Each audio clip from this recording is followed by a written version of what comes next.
అందరికీ నమస్కారం. సింగనమల దుర్గాంజనేయ స్వామి పూజారిని దిగిపోవాలని చెప్పి మా గౌరవ ఎమ్మెల్యే గారు శ్రావణి అక్క గారు కానీ వాళ్ళమ్మ లీలావతమ్మ గారు కానీ పూజారికి ఫోన్ చేసి ఏమన్నా చెప్పినారా నువ్వు దిగిపోవాలని? ఎందుకు నువ్వు ఎమ్మెల్యే గారిని అసత్య ప్రచారాలు చేస్తుండవు? నిన్ను దిగిపోవని చెప్పిండేది ఎవరు? ఈ దుర్గాంజనేయ స్వామి భక్తాదులు, ఈ లోకల్ గ్రామ భక్తాదులు అయితేనేమి, బయట నుంచి వచ్చే భక్తాదులు అయితేనేమి, ఈ గుడి సాంప్రదాయ ప్రకారంగా పూజలు నిర్వహించలేదు, మాకు ఈ పూజారి వద్దు అని చెప్పేసి ఈ గ్రామస్తులు కానీ ఈ గుడికి సంబంధించిన భక్తాదులు కానీ ఫిర్యాదు చేయడం జరిగింది. ఎక్కడే కానీ ఎమ్మెల్యే గారు కానీ ఎమ్మెల్యే వాళ్ళ అమ్మగారు కానీ ఎక్కడైనా కానీ పూజారిని మిమ్మల్ని దిగిపోవడం మీకు ఏమన్నా ఫోన్ చేసి చెప్పారా? చెప్పండి.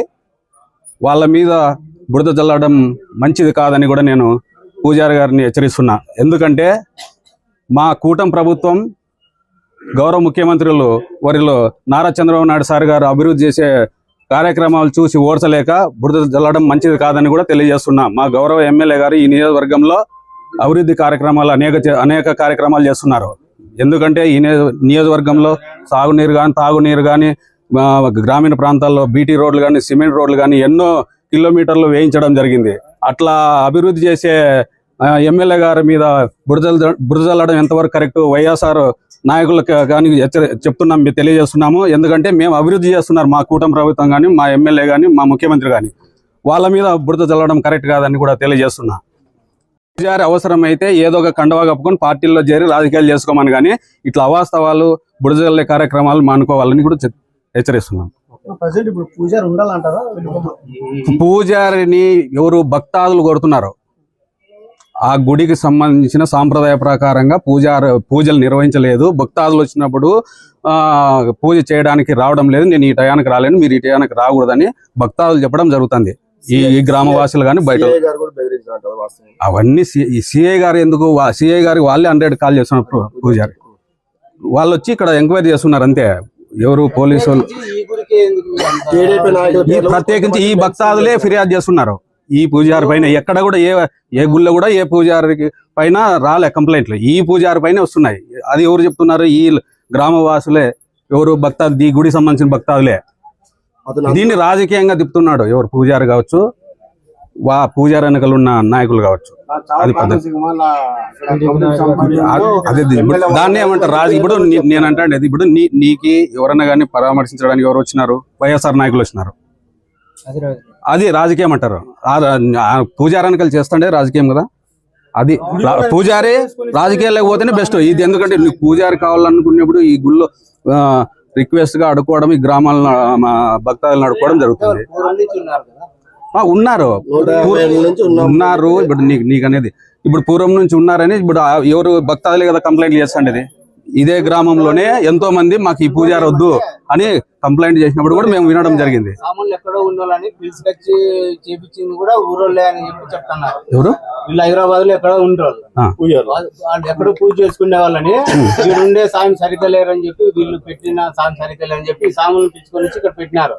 వీళ్ళు కూడా ఆర్థికంగా స్వామికి అంత ఇంత కావాలని చెప్పి చందాలు చేపించి అభివృద్ధిలో పాల్పంచుకున్నారు. కానీ ఇప్పుడు ఏ గమనం పొమ్మంటే వాళ్ళు ఎక్కడ పోతారు? ఇప్పుడు అదే గ్రామవాసులే మాకు వద్దంటున్నారు. గ్రామంలో ఎంతమంది వాళ్ళు కూడా విచారించమను. ఈ గ్రామంలో పూజారి కావాలా వద్దా అనేది, పూజలు సరిగ్గా చేస్తున్నాడా లేదనేది ఈ గ్రామంలో విచారించమని ఒకసారి. మానవదూప్త భావంగా మనుషులుగా ఒకే విధమైనటువంటి ఆలోచన భావంతో పని చేయగలిగితే దుష్ప్రచారాలు అదేవిధంగా దుర్యోగమైన పలుకులు రాకుండా పోవడానికి కారణాలు అవుతాయి. అట్లా కాకుండా ఇక్కడ జరిగినటువంటి సమస్య వేరు, జరుగుతున్నటువంటి తీరు వేరు, వారి ఆలోచన భావం వేరుగా వెళ్ళడం ఎంత దుర్మార్గమైనటువంటి పనో ఒక్కసారి ప్రజలంతా కనువిప్పి చూస్తున్నారు. నేను ఒక్కటే చెప్తున్నా, ముఖ్యంగా ఇక్కడ సేవ చేయాలా, సేవ చేయలేదనే ఆలోచన భావంతో ప్రజలు నా ముందుకు వస్తున్నారు. మీరు కూడా వెళ్ళి ఒకసారి ఆ బ్రాహ్మణునికి చెప్పి సేవా కార్యక్రమాన్ని సంపూర్ణమైనటువంటి విధంగా చేసే విధంగా చేస్తే మన గ్రామ ప్రజలు కానీ అదేవిధంగా నియోజకవర్గం కానీ ప్రశాంతంగా ఉండడానికి అవకాశాలు ఉన్నాయని కూడా మాకు ఎమ్మెల్యే గారు తెలియజేయడం జరిగింది. కానీ ఇక్కడ ఉన్నటువంటి పరిస్థితి ఇక్కడికి వచ్చాం, ఎంతోమంది భక్తులు వచ్చారు. ఇక్కడ ఉన్నటువంటిది పార్టీ కాదు, ఇక్కడికి వచ్చినటువంటి వాళ్ళు ఏ పార్టీకి సంబంధం లేనటువంటి వాళ్ళు కూడా ఎందరో వచ్చారు. కానీ వారికి ఇవ్వాల్సినటువంటి సమాధానం ఆయన ఇవ్వకుండా ఆయన ఆలోచన భావం వేరే విధంగా వెళ్ళింది. ఎందుకో ఆయన నిర్లక్ష్యంగా వైఖరించడం, అదేవిధంగా వారికి ఎవరు ఏ విధమైనటువంటి హితబోధన ఇచ్చారో తెలియదు, కానీ ఒక పక్షపాతిగా అంటే పార్టీ పరంగా మాట్లాడడం దుర్మార్గమైనటువంటి పని. అది దురదృష్టం కూడా. ఎందుకంటే మేము కోరుకునే విధానం వేరు. ఎందుకంటే మాకు ఒక బ్రాహ్మణుడు అనే వ్యక్తి దొరికితే ఈరోజు దైవం అనే వ్యక్తి బ్రాహ్మణుని గుండెనే దొరుకుతుందని ఆశాభావం ప్రజలు గుర్తిస్తారు. అదేవిధంగా భక్తులు ఆశిస్తారు.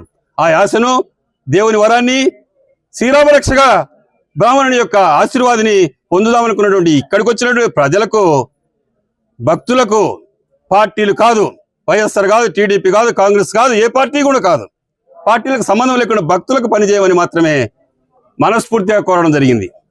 దానిని కొండంతలు చేసి ఆ బ్రాహ్మణుని మనోభావాలకు, ప్రజల మనోభావాలకు దెబ్బ కొడుతూ ఆ బ్రాహ్మణునికి నేర్పిన విద్యలు కొందరి గురించి మాకు తెలుసు. కానీ అవి పక్కన పెట్టి, అయ్యా నువ్వు మంచిగా చేసుకో, పద్ధతి ప్రకారం ఉండు, ఈ ప్రజలకు మంచి అనిపించుకో, ఈ డెవలప్మెంట్ తగ్గిపోనికుండా చూసుకో, నీకు కూడా ఇక్కడ పవిత్రమైనటువంటి గౌరవం ఉంటుంది, నీ గౌరవాన్ని తీసేసే ఉద్దేశం ఎవరికీ లేదు. నువ్వు కాదనుకున్నప్పుడే పెరుగుట విరుగుట కానీ సంపూర్ణమైన దీక్షతో ముందుకు వెళ్ళడానికి ప్రజలు కంకణం కట్టుకొని సిద్ధంగా ఉన్నారు. మీరు పొరపాటు పడుతున్నారు. ఇట్లాంటి నిన్ను ఆశించారే శైలజానాథ్ గారిని, ఇట్లాంటి శైలజానాథులు ఎంతమంది వచ్చినా ప్రజలు వద్దనుకుంటే, భక్తులు కాదనుకుంటే భగవంతుని వరంతో తిప్పికొట్టే శక్తి ఆ భగవంతునికి ఉంది, భక్తునికి ఉంది. ఇది రాజకీయం కాదు, బండారు వాళ్ళు కాదు, ఆ తర్వాత తెలుగుదేశం వాళ్ళు కార్యకర్తలు, నాయకులు కూడా కాదు. కాకపోతే ఆశ్రయించాల్సినటువంటి విషయం ఆ భక్తులకు ఉంది కాబట్టి ఈ నాయకులను ఆశ్రయించడం జరిగింది.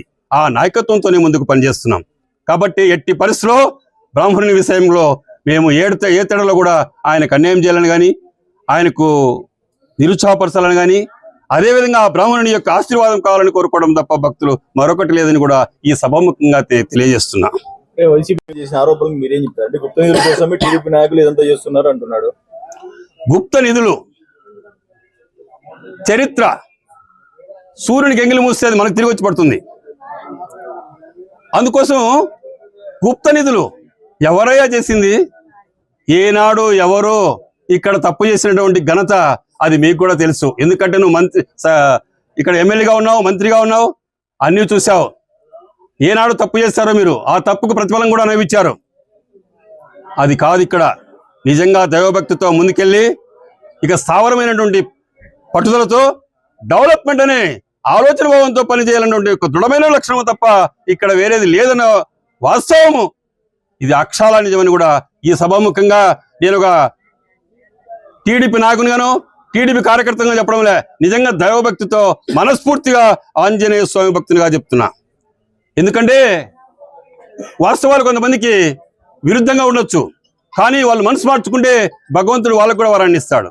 అందుకోసం రేపు రాబోయే రోజుల్లో కూడా వాళ్ళు కూడా మనస్ఫూర్తిగా మనసును మార్చుకొని ఈ గుడి కోసం, అభివృద్ధి కోసం ముందుకు నడిస్తే ప్రతి ఒక్కరికి కూడా అవకాశాలు వస్తాయి. మానవాదుప్త భావంతో తెలుసుకోవాల్సినటువంటి అవసరం ఉంది. అది గుర్తుంచుకోండి. ఏ గుప్త నిధులు ఎవరైనా తీశారో ఇదే విధంగాటువంటి ప్రజలకు తెలుసు. నిజంగా నువ్వు మంత్రిగా ఉన్నప్పుడు జరిగిందేందో నీ మనసాక్షిగా ఒక్కసారి హృదయపూర్వకంగా తెలుసుకో. అందుకోసం అవన్నీ విమర్శించాల్సిన అవసరం కూడా మాకు ఈరోజు లేదు. కేవలం నువ్వు మా పైన వేసిన అభండాలకు మాత్రమే తిరిగి మాట్లాడాల్సిన అవసరం వచ్చింది. లేకపోతే గుడి కోసం మాట్లాడడం అనేది ఒక దౌర్భాగ్యమైన పరిస్థితిని కూడా మేము నీచంగా సంస్కృతి లేని విషయాలు ఎందుకు మాట్లాడుతున్నారని బాధపడాల్సినటువంటి అవసరం కూడా మాకుంది. కాబట్టి ఇది ఇంతటితో స్టాప్ చేయాలనుకుంటే నువ్వు ఇందులోకి ప్రవేశించకుండా ఇక్కడ చేస్తున్నటువంటి గ్రామ ప్రజలు కానీ భక్తులు కానీ చేస్తున్నటువంటి దాన్ని అదే బ్రాహ్మణులతో కలుపుకొని పొమ్మని ఎన్నో విధాలు సహకరించే విధంగా మాకు మా ఎమ్మెల్యే గారు చెప్పారు. ఆ విధమైనటువంటి ఆలోచనతోనే ముందుకెళ్తాం. ఆ లేకపోతే ఆయనకి ఏమైనా సాయం చేసి ముందుకెళ్ళిపోతానంటే పంపిస్తాం. ఏ విధంగా చేస్తారో అది గ్రామ ప్రజలు, భక్తులు, ఆ తర్వాత ఉన్నటువంటి విషయము ఆయనతో విభేదం అయితే లేకుండా ముందుకెళ్తామని కూడా విషయం కూడా మీకు తెలియజేస్తున్నాం. ముఖ్యంగా ఈరోజు రాజకీయం పులుముకొని మాట్లాడితే ఎందుకయ్యా, అవసరమా? ఒక పవిత్రమైనటువంటి గుడిలో దైవ సంకల్పంలో అంటే నిర్మూలమైనటువంటి ఆంజనేయ స్వామి శక్తి ఏమో తెలుసా? పవిత్రమైనటువంటి బ్రహ్మదేవుని యొక్క శక్తి కలిగినటువంటి వాడు. అలాంటి దేవుని ముందర నువ్వు అక్షాల నేను ఎమ్మెల్యే, అవునా? ఎవరు కాదన్నారు? నీకు చేతనేదిక్క? నువ్వు ఎమ్మెల్యే అయితే అంటే మేము చూసుకుంటా చేతులు కట్టుకొని కూర్చుంటావా? ఏమయ్యా, తొడగొట్టి మీ సముదోగే తెచ్చి ఈ కార్యకర్తలకుంది, నాయకత్వాన్ని వహించే వానికి మేము ఎప్పుడైనా కూడా నిజస్వరూపంగా ముందుకు నిలుస్తాం, ఎంతటి వారినైనా. అందులో ఈరోజు జరుగుతున్నటువంటి పరిస్థితి ఏం తెలుసా? అహర్నిశలు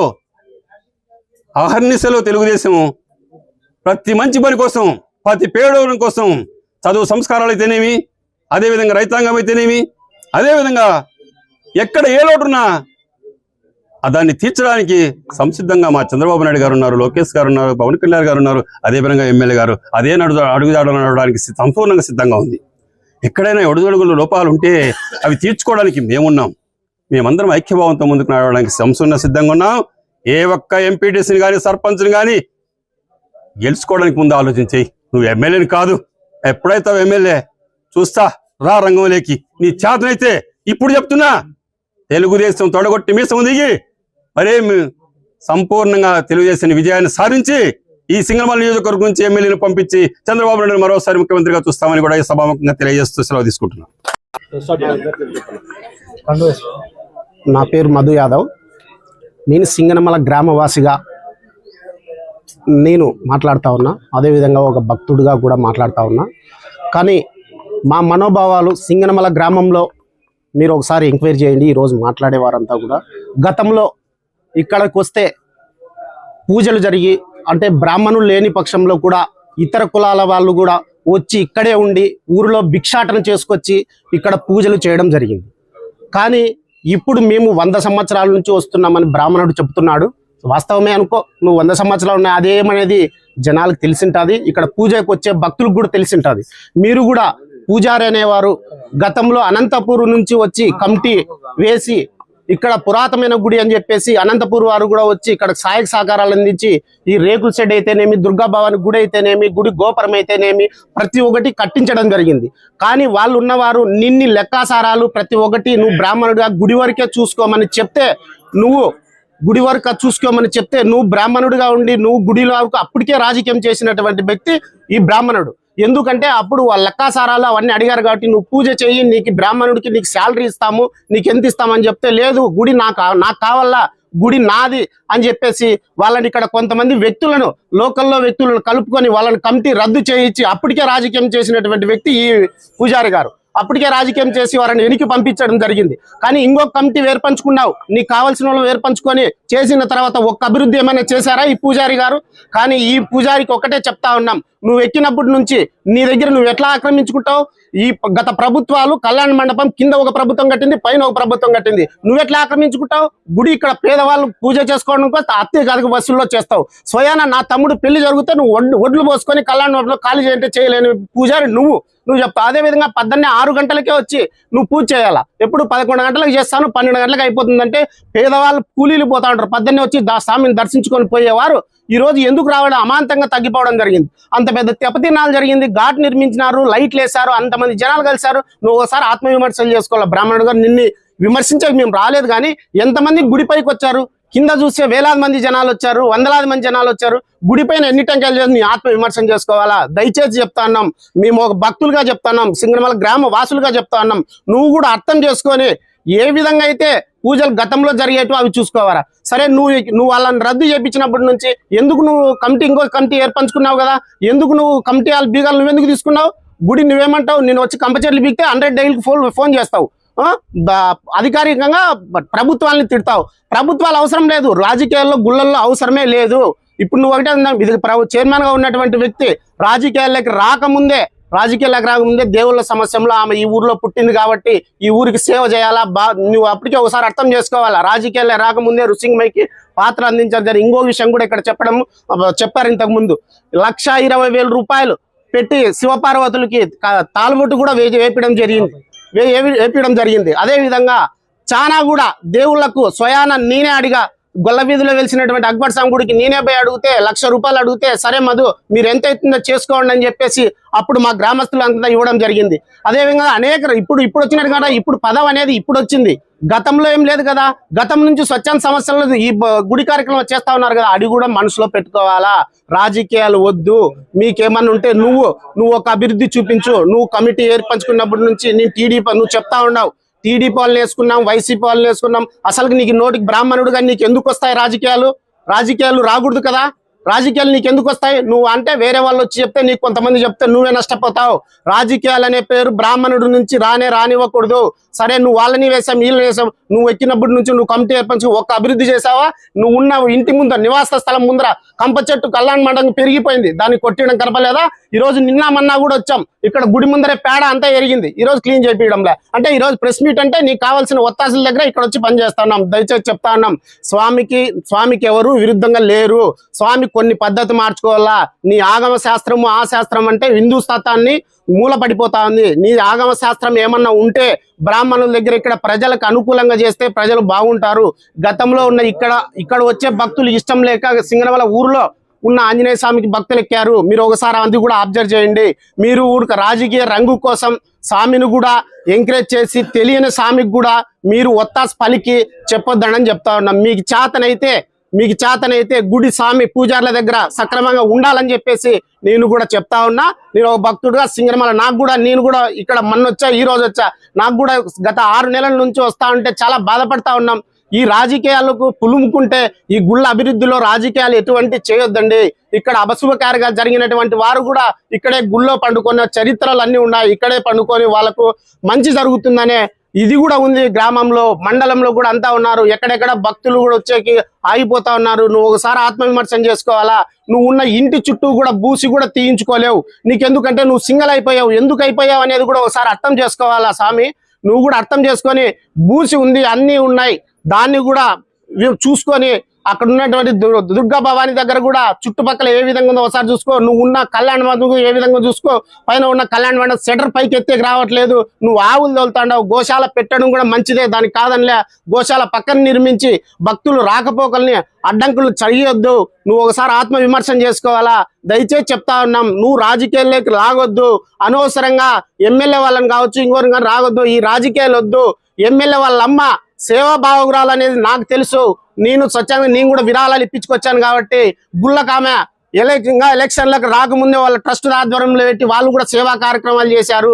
సరే ఆమె కాలేదు అనుకుంటే ఆమె రాజకీయంగా 2 సంవత్సరాల తర్వాత వాళ్ళ గవర్నమెంట్ పోతుంది, మళ్ళీ తొలగించి నువ్వు అభివృద్ధి చేసుకో. వద్దనే వరకు మాకు ఏదైనా సింగనమల ఆంజనేయ స్వామి దగ్గర అభివృద్ధి చేయాలని మేము విన్నపిస్తా ఉన్నాం. ఇదే మా కోరిక. నిన్నటి రోజున పూజారి గారు నిరాహార దీక్షకు కూర్చుని దాని సందర్భంగా ఈరోజు ప్రెస్ మీట్ ఏర్పాటు చేయడం జరిగింది. ఇక్కడ స్థానికంగా పూజలు నిర్వహించుకోవడానికి వారం రోజుల్లో ఏ వారం అనేది లేదు. ఎప్పుడన్నా వచ్చి ఈడ దేవుణ్ణి పూజించుకునే వాళ్ళు. గతంలో ఈ పూజారి వచ్చినప్పటి నుంచి భక్తాదులు ఎవరు రావాలన్నా భయపడుతున్నారు. ఆడికి పోతే పూజలు చేయడు, ఏమి చేయడు, ఎందుకు పోవాలనే మనోభావాలు పుట్టిస్తున్నాడు భక్తాదులకు ఈయన. అది ప్రశ్నించిన దానికి ఆమరణ నిరాహార దీక్ష కూర్చున్నాడు ఆయన. అంతేకాకుండా కొంతమంది నాయకులు ఏదేదో మాట్లాడడం జరిగింది. ఇక్కడ స్థానికంగా మేము ఒక కమిటీ ఏర్పాటు చేసుకున్న తర్వాత మనకంటూ ఒక చైర్మన్ ఉంటే బాగుంటుంది అనే ఆలోచన చేసుకొని బండారు నారాయణ స్వామి చారిటబుల్ ట్రస్ట్ ద్వారా రాజకీయం రాక మునిపే ఎన్నో సేవలు చేశారు వాళ్ళు. ఈ మనగుడి కూడా ఒక అభివృద్ధికి నోచుకోవాలంటే ఆమెను పోయి సంప్రదిద్దామని చెప్పి చైర్మన్గా మీరున్నక్క కమిటీగా మేము పని చేస్తామని చెప్పి ఆమెను కనుక్కొని చైర్మన్గా నిర్మించుకోవడం జరిగింది. దానిని రాజకీయం ఏదంటే అది మాట్లాడము, గుప్త నిధులు అంటారు, ఇంకొకటి అంటారు.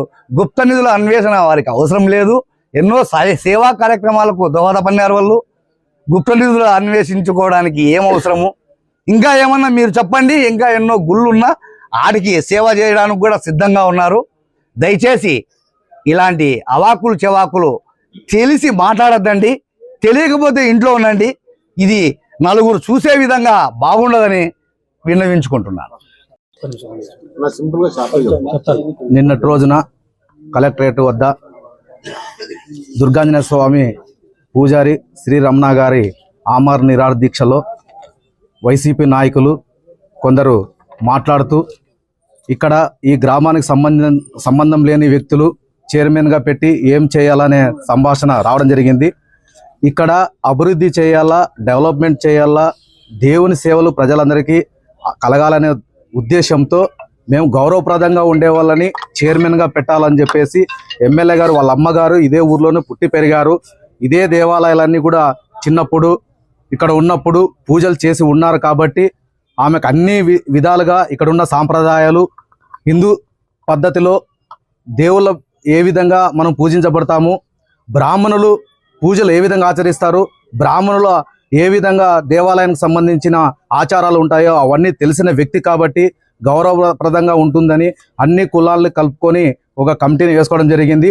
ఆ కమిటీని వేసుకున్నప్పుడు కూడా మేము పాత కమిటీ వాళ్ళని పిలుచుకొని మీరు గతంలో కూడా మంచి సేవలు చేశారు, మీరే కూడా ఒకసారి చైర్మన్గా ఉంటే మేము కూడా కమిటీ సభ్యులుగా మేము ఉంటామని చెప్పి చెప్పడం జరిగింది. మాకు సమయాభావం లేదని చెప్పేసి వాళ్ళు తప్పుకోవడం జరిగింది. తర్వాత మేము కొంతమందితో 15 మందితో కమిటీ వేసుకోవడం జరిగింది. అయితే ఈ 15 మందితోనే ఆగుకోకుండా 35 మంది వరకు ఉండే విధంగా కమిటీ వేసుకోవాలని ఉన్నాం. నిన్నటి రోజున ఎందుకోసం ఈ కమిటీ వేశారు, గుప్త నిధులు తవ్వడానికేనా అని చెప్పేసి మాట్లాడడం జరిగింది. ఇది అవాస్తవం.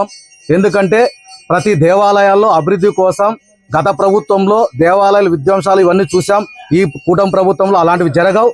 దైవ కార్యక్రమం భక్తుల కోసం అనేక సేవా కార్యక్రమాలు చేయడము, భక్తుల సేవలు అందించడమే మా కమిటీ ఉద్దేశం. కూడా మేము భగవంతుని సేవ చేసుకోవడానికి వచ్చాం.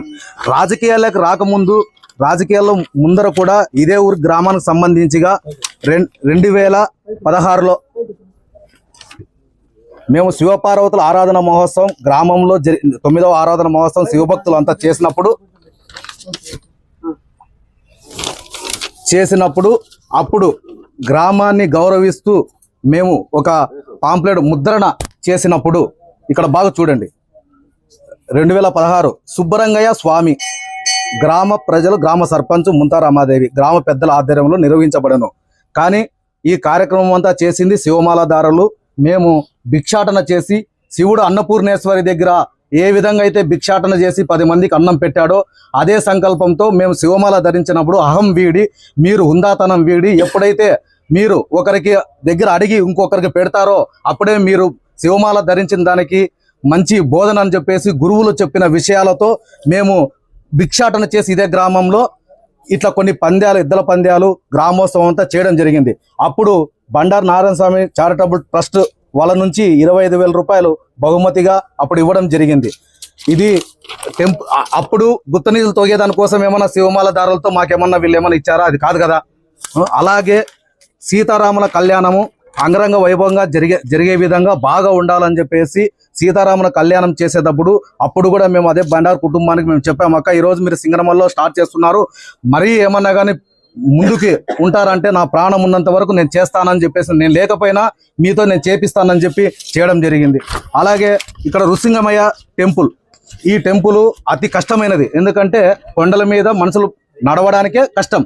అలాంటి చోటికి 1,50,000 రూపాయలు వంట సామాగ్రిని ఇచ్చి అప్పుడు బండారు నారాయణ చారిటబుల్ ట్రస్ట్ ద్వారానే లీలావతి గారి సొంత ఊరు అని చెప్పేసి ఇవ్వడం జరిగింది. అలాగే మసూద్ స్వామి దర్గా, పెనుగొండ దర్గా తర్వాత ప్రసిద్ధ చెందిన 500 సంవత్సరాల చరిత్ర కలిగిన మసూద్ స్వామి దర్గా, అక్కడ 1,06,000 రూపాయలతో టాయిలెట్స్ కట్టడం జరిగింది భక్తుల కోసం. అలాగే హిందూ ముస్లిమ్స్ అంతా మొహరం వేడుకలు జరుపుకుంటే యాదవ్ కాలనీలో స్లాబ్కు సంబంధించి 50,116 ఇవ్వడం జరిగింది. అంబేద్కర్ కాలనీలో పిల్లలకి నీటి సౌకర్యార్థం అప్పటికే ట్యాంక్ ఇవ్వడం జరిగింది. అప్పుడు ఇక్కడ ఉన్నది జైలు సూపరింటెండెంట్ గారు వారి ఆధ్వర్యంలో అక్కడ ఏర్పాటు చేయడం జరిగింది. అలాగే పేదలకు చీరలు, తర్వాత ఎమ్మెల్యేగా గెలిచినాక ఎమ్మెల్యేగా అమ్మగారిగా మీరు కూడా మా గ్రామంలో ఉన్నారు కాబట్టి మీ శివాలయంలోనే మనకి విగ్రహాలు, ఉత్సవ విగ్రహాలు లేవు, ఉన్న విగ్రహాలు బిల్వం అయినాయి అని చెప్పినప్పుడు ఉత్సవ విగ్రహాలకి 1,50,000 చేపించి ఇప్పటికి కూడా టెంపుల్లోనే ఉన్నాయి. ఆ విగ్రహాలు చేపించేసి అక్కడ ఫస్ట్ కళ్యాణం ఎమ్మెల్యే గారితో చేపించడం జరిగింది. ఇవన్నీ హిందూ సాంప్రదాయాలకు ఏమైనా విరుద్ధమా? హిందూ సాంప్రదాయాల ప్రకారంగా ఇక్కడ టెంపుల్లో కళ్యాణం చేసినా కూడా ఆ టెంపుల్కి సంబంధించి ఆ పూజారి ఆ టెంపుల్కి ఎవరైతే ఉన్నారో, గతంలో ఎవరైతే అది కట్టించి పెట్టారో వాళ్ళు అనంతపురంలో ఉన్నారు. వాళ్ళ ద్వారానే వడి బియ్యం అంటే మన తలంబరాల బియ్యం కూడా వాళ్ళ ద్వారానే తీసుకొని వచ్చి మేము చేయడం జరిగింది. కావాలంటే గ్రామస్తులు ప్రతి ఒక్కరు అక్కడ ఉండే వాళ్ళని కూడా అడగండి. ఎక్కడ మరి తర్వాత సీతారాముల కళ్యాణం విషయంలో కూడా సుబ్బరంగయ్య స్వామి గారి ఇంటి నుంచే తలంబరాలు రావడం ఆనవాయితీ. అదే పద్ధతిలోనే గత ప్రభుత్వంలో ఉన్న ఎమ్మెల్యే గారు చేశారు, మేము చేస్తున్నాం. గ్రామానికి సంప్రదాయాలకి విరుద్ధంగా మేము ఎక్కడా చేయలేదు. నిన్న మాట్లాడిన మాటలని అవాస్తవం. ఇవన్నీ కూడా ఇక్కడ రాజకీయాలు వద్దని చెప్పేసి మాట్లాడి అక్కడ పోయి రాజకీయాలు మాట్లాడడం మా కూటమి ప్రభుత్వ లక్ష్యము కాదు. గ్రామ ప్రజలుగా మేము కూడా దాన్ని సహకరించాము. మీరు వాస్తవాలు కమిటీ నియమించిండేది అభివృద్ధి కోసమే. మీరు ఈ టెంపుల్ అభివృద్ధి చేసే వాళ్ళైతే గ్రామంలో ప్రతి ఇంటిని అడిగి ఈ పూజారి వైఖరి మీద, ఈ పూజారి చేసే విధానాల పైన మీరు చేసి నిజం అనిపిస్తే మీరే నిర్ధారించి ఇవ్వండి. మీరే ఒక చైర్మన్ కూడా ఎంపిక చేయండి. మా కమిటీ సభ్యులమందరం కూడా మేము ఒప్పుకొని మా చైర్మన్ గారికి కూడా తెలియజేసి నిజమైన చైర్మన్ని మీరే ఇస్తే ఆ చైర్మన్ కిందే మేము అభివృద్ధి కార్యక్రమాలు చేయడానికి సిద్ధంగా ఉన్నామని చెప్పేసి ఈ దైవ సాక్షిగా ఈ దేవుని సమక్షంలో మా కమిటీ సభ్యులందరం కూడా సేవ చేయాలని వచ్చినాము. మీరు రాజకీయ రంగు పులిమి ఏంటివంటూ అభాండాలు వేసి ఇలాంటివి చేసి గ్రామానికి చెడ్డపేరు తెచ్చే విధంగా వ్యవహరించద్దండి అని చెప్పేసి రాజకీయ నాయకులందరికీ వేడుకొని మరీ చెప్తున్నాం. రాజకీయాలు బయట చేసుకుందాం, ఇక్కడ దైవ కార్యక్రమాలు భక్తుల కోసమే చేసుకుందాం. ఎందుకంటే ఇక్కడ కటాంజనం చూడండి, ఆ కటాంజనం వేయించిన దాతలు బళ్ళారి వాళ్ళు, దానిపైన పేర్లు ఉన్నాయి. మనం మంచి చేసింది స్థిరస్థాయిగా నిలబడాలని చెప్పేసి భావించలే తప్ప రాజకీయంగా అనవసరంగా మాట్లాడి ఈ గుడి ప్రతిష్టని ఇంకా దిగజార్చేద్దానని చెప్పేసి రాజకీయ నాయకులు ప్రతి ఒక్కరికి చేతులెత్తి ముక్కుతా ఉన్నాం. ఎందుకంటే గ్రామ వాసిగా, గ్రామ నివాసులుగా మేము మా ఊర్లో ఉండే గుడిలో మంచి చేయకపోయినా బాధ లేదు, కానీ అనవసరంగా చెడు విషయాలు చెప్పి మా మనోభావాలు కూడా దెబ్బ తీయకూడదని చెప్పేసి తెలియజేసుకుంటాం. ఎందుకంటే అనేక దేవాలయాలకి ఈవోలు కూడా ఉన్నారు. ఈవోల ఆధ్వర్యంలోనే మేము చేస్తున్నాం. గ్రామస్తులంతా ఖర్చు పెట్టి చేస్తున్నా ఈవోల్ని గౌరవించి, బ్రాహ్మణుల్ని గౌరవించి, బ్రాహ్మణులు దేవుళ్ళతో సమానం కొలుస్తున్నాం. ఈయనకు మాత్రమే మేము ఎందుకు అట్లా తయారైనామో మాకు అర్థం కావడం లేదు. ఆ వైఖరి కూడా మార్చుకునే విధంగా ఆ నాయకులు చెప్పినట్టే బాగుండు. దాన్ని సపోర్ట్ చేస్తూ ఈ విధంగా గ్రామ ప్రజల్ని, హిందువుల మనోభావాల్ని దెబ్బతీసే విధంగా చేయడం మంచి పద్ధతి కాదని ఆ దుర్గాంజనేయ స్వామి, ఆ దుర్గమ్మ మాత, ఊర్లో ఉండే అందరూ దేవాలయాలు, దేవుళ్ళు వాళ్ళ మీద కూడా వాళ్ళ బుద్ధి మార్చి ఇలాంటి వ్యక్తులకు